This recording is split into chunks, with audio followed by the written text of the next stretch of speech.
to my YouTube channel Study Shift with Krati 2, and in today's video we are going to do CCPA chapter 1 which is going to be socio-economic structures, part 2 which is socialism. So before beginning our today's lecture I would like to tell you certain things. One of them is that इस chapter के लिए और इस part के लिए notes update कर दिए हैं. डिस्क्रिप्शन बॉक्स में लिंक है, आप वहाँ पे जाके चेकआउट कर सकते हो. सेकेंडली, जैसे कि आपको पता है, अगर आप लोग ये वीडियो अप्रैल और मई के टाइम पे देख रहे हो, एग्जाम्स आपके आने वाले हैं. अगर मई में देख रहे हो तो ऑलमोस्ट ही कुछ ही टाइम रह गया है. अप्रैल में देख रहे हो, there is still chance. Let me tell you all, I do provide crash course for the students of B honours political science for all the semesters. Currently sem 4 का भी बैच चल रहा है, तो अगर आप लोग इनरोल करना चाहते हैं आप कर सकते हैं. इनफैक्ट आप मई के टाइम पे भी इंक्वायर कर सकते हैं. लेटर चेक कर रहे हैं, डेफिनेटली कोई ना कोई बैच हमारा चल रहा होगा.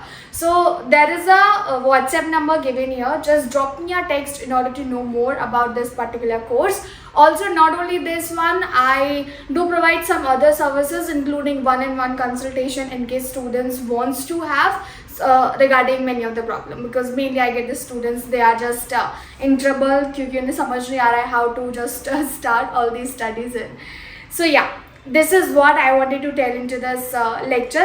Also the thing is, जितना भी अभी हम लोग सिलेबस कर रहे हैं, जैसे कि ये तो CCPA है, ठीक है, कंपैरेटिव गवर्नमेंट पॉलिटिक्स का ये पेपर कर रहे हैं. I am also making for public administration and including Indian administration and also global politics. उसके लिए सेपरेट प्लेलिस्ट बना के रखिए. यहाँ पे आई बटन आते रहे होंगे, आपके आएंगे और आगे वाले लेक्चर्स में आप वहाँ पे जाके चेकआउट कर लीजिएगा. You will get the one. Okay, अब यहाँ शुरू करते हैं हमारा socioeconomic structures. In fact let me note it down that what we are going to do. आप लोगों को पता होगा हम लोग हमारी 16 मिनट सीरीज कर रहे हैं, तो 16 मिनट्स के अंदर जो भी टॉपिक है वो हम रैप अप कर लेंगे.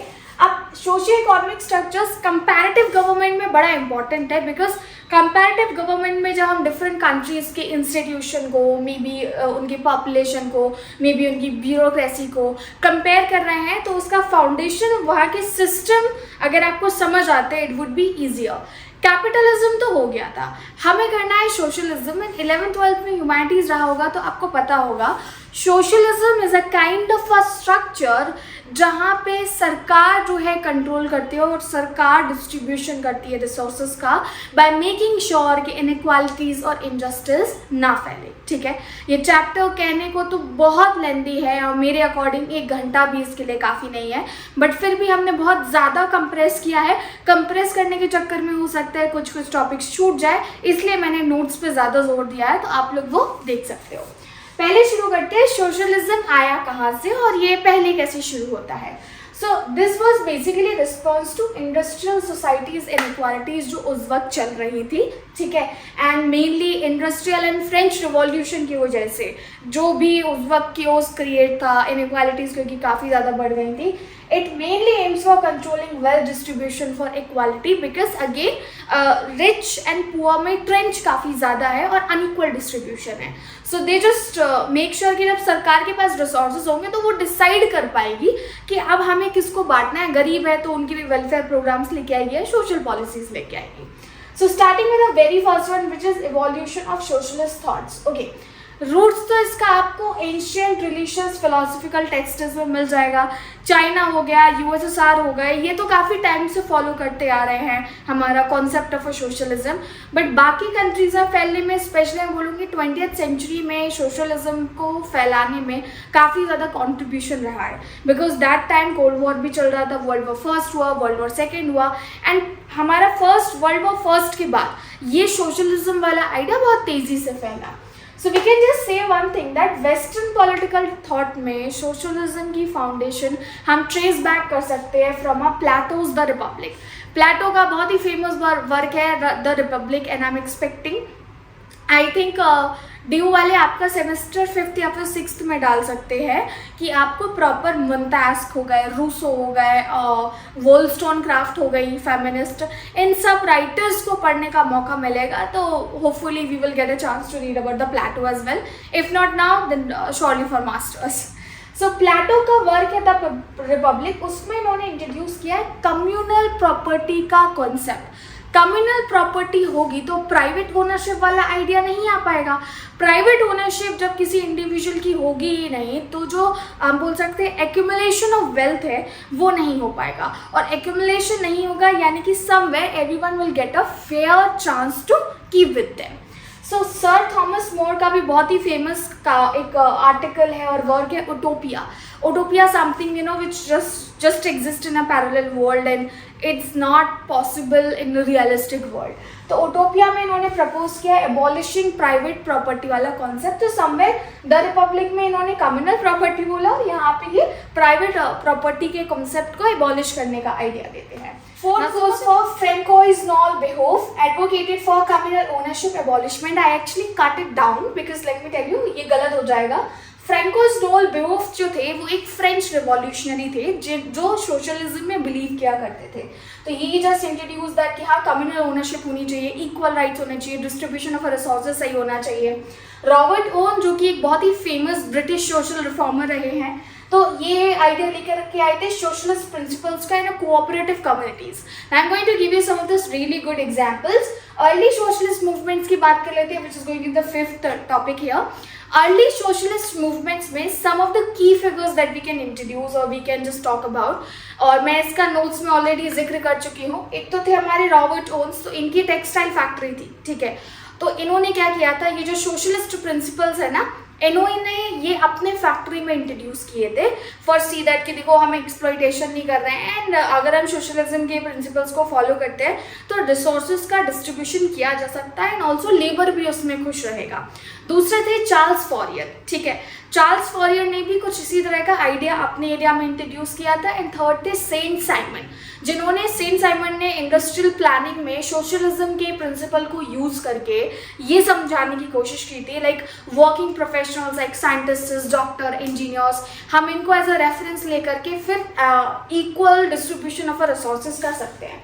तो अर्ली सोशलिस्ट जो मूवमेंट्स थे मेनली उनका फंडा ये था industrial revolution led to the harsh working condition. You all know that industrial revolution और फ्रेंच रिवॉल्यूशन के रिस्पॉन्स में ही सोशलिज्म की इजाद हुई थी। फिर राइज ऑफ उटोपियन सोशलिज्म उस वक्त इमर्ज होता है।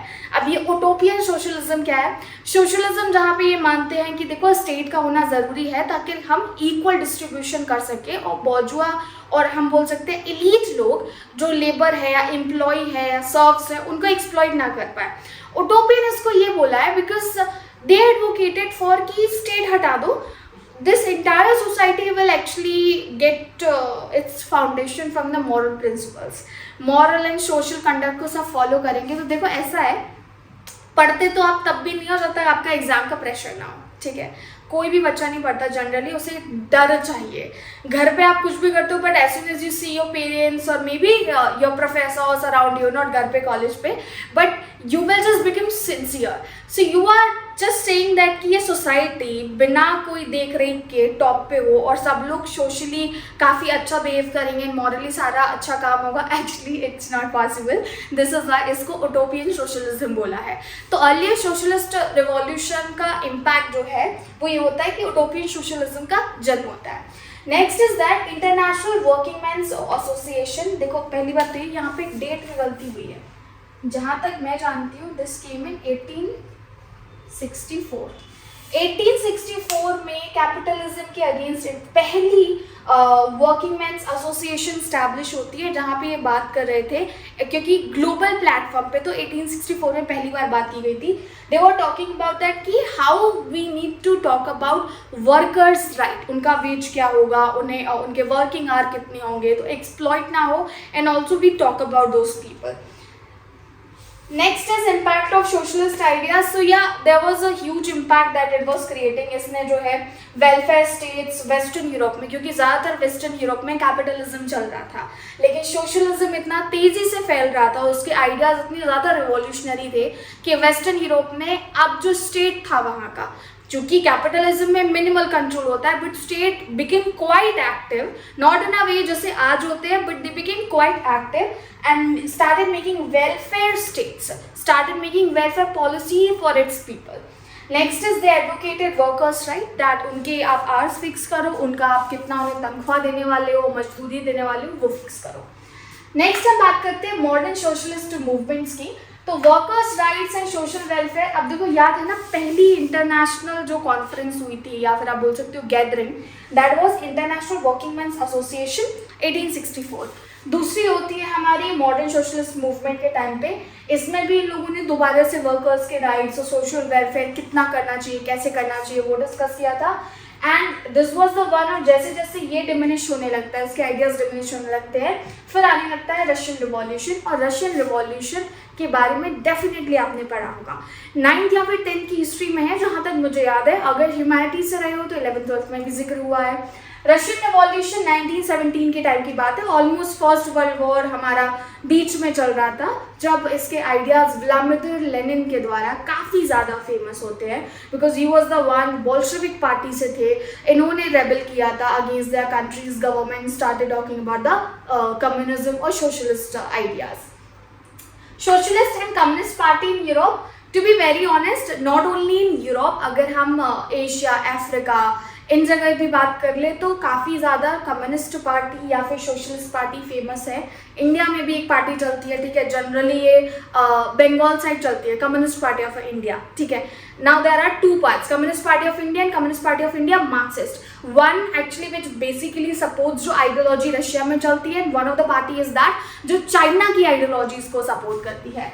Later on world war second के बाद हम देखते हैं जो रशियन रिवॉल्यूशन के आइडियाज इंस्पायर कर रहे थे, और सेकेंड वर्ल्ड वॉर 1935 के अराउंड खत्म हो गया था हमारा, तो फिर से रिकंस्ट्रक्शन किया जाता है, सोशल रिफॉर्म्स होते हैं, उसी एग्जिस्टिंग आइडियाज को एक अपग्रेडेड फॉर्म में जो है प्रेजेंट किया जाता है ऑल अराउंड द वर्ल्ड। तो इवन दो अब यूरोप इंटरेस्टेड हो रहा था इन सारे आइडियाज में। थर्ड इंटरनेशनल कॉन्फ्रेंस होती है हमारी, थर्ड इंटरनेशनल इवेंट जहाँ पे इस रिवॉल्यूशन के बारे में बात की गई है, सोशलिस्ट प्रिंसिपल्स के बारे में बात की गई। इस पर्टिकुलर कॉन्फ्रेंस को कॉमिंटर्न भी बोलते हैं, कॉमिंटर्न भी बोलते हैं। 1919 में आई थी टू प्रमोट वर्ल्ड रिवॉल्यूशन होगा अब तो सोशलिस्ट प्रिंसिपल्स का। They started talking about other stuff as well, for instance anti-colonial struggles, क्योंकि हम 1919 की बात कर रहे हैं, फर्स्ट वर्ल्ड वॉर खत्म हो चुका था, ज़्यादातर जगह कॉलोनाइजेशन, न्यू लिबरलिज्म चल रहा था, जो कि हमारा नेक्स्ट टॉपिक होगा। फिर उससे रिलेटेड स्ट्रगल्स को भी रिकॉग्नाइज किया जा रहा था, बिकॉज मार्क्सिस्टिस, सोशलिस्टिस या कम्युनिस्टिस के अकॉर्डिंग जो कॉलोनियलिज्म है that was merely kind of a conspiracy of जो बॉर्जुआ क्लास है और जो टॉप क्लास है जिनके पास मोड ऑफ प्रोडक्शन है, उनकी कॉन्स्पिरेसी है ये।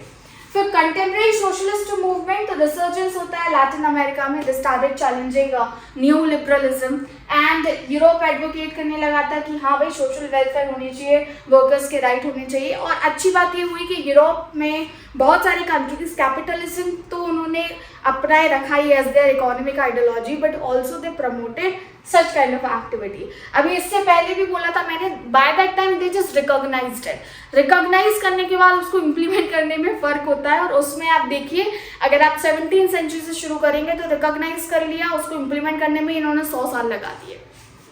अब development of a socialism, there are many other forms of a socialism. Some of them is a collectivism, labor unionism, मैंने फेब्यूनिज्म भी नहीं यहाँ पे मेंशन किया है, सोशलिज्म भी है, कम्युनिज्म भी है, बहुत सारे डिफरेंट टाइप्स ऑफ सोशलिज्म है जो मुझे मेंशन करना था बट इस लेक्चर में नहीं है। Not to worry, I have clearly noted those all kinds of forms into notes and most importantly language simple है। अब सोशलिज्म के दूसरे फॉर्म क्यों इमर्ज हुए? देखो कोई भी फॉर्म हो, कोई भी, आप कैपिटलिज्म ले लीजिए, डेमोक्रेसी ले लीजिए, कोई भी आइडिया ले लीजिए, उसमें एग्जिस्टिंग फ्लॉज हैं। उस फ्लॉज को कई सारे लोग होते हैं उसमें डिवाइड हो जाते हैं, they kinda feel that it is problematic, they come up with a new perspective and add on some more information into it. जैसे कि कलेक्टिविज्म, ये लोग एडवोकेट करते हैं कि देखो हम प्रमोट तो करेंगे सोशलिस्ट वैल्यूज को, लेकिन पीसफुल लिबरल डेमोक्रेटिक अप्रोच पे जो है वो प्रमोट करेंगे, क्योंकि एक वक्त पे और स्पेशली बोल्शेविक रिवॉल्यूशन या फिर रशियन रिवॉल्यूशन के टाइम पे क्या हुआ था, जो सोशलिस्ट वैल्यूज को प्रमोट किया गया था that was more in aggressive way. Second, labour unionism क्या है, इसमें वर्कर्स की लिबरेशन की बात करते हैं through class struggle. Also there are other, जो मैंने अभी बोला ना आपको, फेबियनिज्म, फेबियनिज्म, माओइज्म। माओइज्म में क्या है, जब सोशलिस्ट वैल्यूज को प्रमोट करते हैं, जो माओ की आइडियोलॉजीज हैं उसके बेसिस पे। फेबियनिज्म में क्या होता है, जो इंटेलेक्चुअल्स हैं, इंटेलेक्चुअल्स के थ्रू सोशलिस्ट वैल्यूज को प्रमोट करना, फेबियनिज्म हमने नाम दे के रखा है। So there are many other forms that you need to study. Let me tell you one thing, other forms of a socialism, don't take this topic lightly, you have to study deeply. So if I have to cover up everything, I'll just say one thing, socialism product है और socialism emerge हुआ after seeing the exploitation in the capitalism, flaws in the capitalism। अब किसी न किसी को तो ये different idea लेके आना ही था, ठीक है। इसको criticize भी किया जाता है, why? Because ये लोग मानते हैं, इन लोगों का मानना क्या है, जो सोशलिज्म है, अक्सर आपने सुना होगा socialism, communism, don't get confuse, ये एक ही चीज़ है। लेकिन सोशलिज्म स्टार्टिंग पॉइंट है और कम्युनिज्म जो है उसका प्रोसेस का लास्ट पॉइंट है। कम्युनिज्म से मतलब है एक ऐसा पॉइंट जब सारी की सारी सोसाइटी में कलेक्टिव रिसोर्सेज हो जाएंगे, मतलब मेरा कुछ नहीं रहेगा, आपका कुछ नहीं रहेगा, हम सबका रहेगा। सो अगर टुगेदर हम लोग बांटने के लिए तैयार हैं, this would be the one, central authority नहीं रहेगी, स्टेट की जरूरत ही नहीं पड़ेगी, क्योंकि अब सब समझदार हो गए। और ये कब होगा, जब लेबर जो है वो इकट्ठा हो जाएगी, यूनिफाइड हो जाएगी एंड वो सोलिडारिटी दिखाएगी टुवर्ड्स अदर लेबर। तो ये लोग एलीट सिस्टम और जिनके हाथ में मोड ऑफ प्रोडक्शन है उनके खिलाफ रेबल करेंगे और फिर ये सिस्टम स्टैब्लिश होगा। अब माना जाता है ये कार्ल मार्क्स की आइडियोलॉजी है, माना जाता है कि कम्युनिज्म फिलहाल तो पॉसिबल नहीं है, but maybe there are chances कि फ्यूचर में हो भी सकता है। बहुत सारी ऐसी चीज़ें हैं। इसका एक एग्जाम्पल देती हूँ मैं, क्रिप्टो करेंसी, ठीक है। Now you might be thinking crypto कहाँ से आ गया यहाँ पे। क्रिप्टो करेंसी जो है डिजिटल करेंसी है, कोई एक बंदा उसको रेगुलेट नहीं करता है, वो एक सेल्फ रेगुलेटरी करेंसी है। उसका एक प्रॉपर जैसे कि ले लेते हैं हम बिटकॉइन, ठीक है, उसका एक प्रॉपर नंबर है, अगर सर्टेन नंबर तक वो पहुंच गई दैट विल उसकी वैल्यू स्टक हो जाएगी, but before that it will just keep increasing. तो इसको एक बंदे ने बना दिया और बस तब से चल रहा है, वो खुद भी इसको रेगुलेट नहीं कर सकता। इस तरह के सिस्टम कि वो बन जाएंगे एंड जो भी एक्सप्लॉइट करने की कोशिश करेगा नुकसान उसका होगा, because these kind of resources are meant to be shared by everyone. That's what we need to do into our socialism. Students, remember one thing, though I wrapped up this particular chapter, time कम है, otherwise let me tell you, मैंने अपने crash course में इस particular chapter के लिए I think 8 parts किए थे 1 our के, ठीक है। तो तकरीबन 1 हफ्ते तक हमारी बैचेस में ये टॉपिक चला था, क्योंकि हमने प्रॉपर रीडिंग से किया था और बहुत लेंदी है, तो आपको बहुत कुछ इसमें समझना बाकी है। अभी इसका लास्ट पार्ट आएगा जो कि कैपिटलिज्म, मतलब कैपिटलिज्म तो हो चुका है, पार्ट 3 आएगा colonisation and new liberalism. That's all what you need to do and bye bye for now. मिलेंगे हमारे नेक्स्ट वीडियो में। If you wanted to know more about the crash course, please एक बार चेक तो कर लेना and see that what do I provide to that course, then obviously finally आपका ही डिसीजन जो है वो would be acceptable for me. Subscribe, stay ट्यूब विद कृति 2 एंड मिलेंगे हमारे नेक्स्ट वीडियो में।